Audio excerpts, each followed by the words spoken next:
কাঁঠাল গাছ, কাঁঠাল আসতেছে। তো বৃষ্টি না হওয়ায় কাঁঠাল কম ধরতেছে গাছে।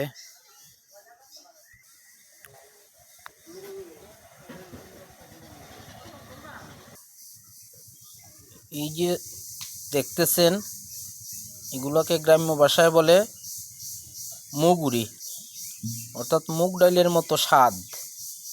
খেতে খুবই সুস্বাদু এবং প্রচুর পরিমাণ প্রোটিন আছে।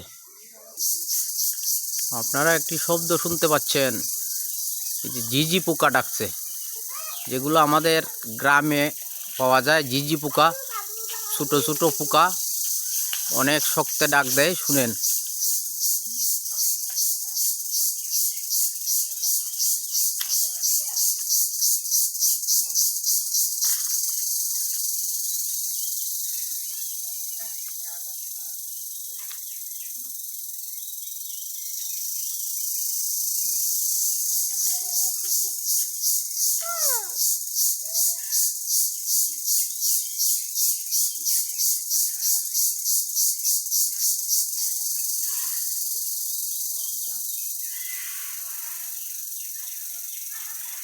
ওই যে জায়গায় ডাকতেছে।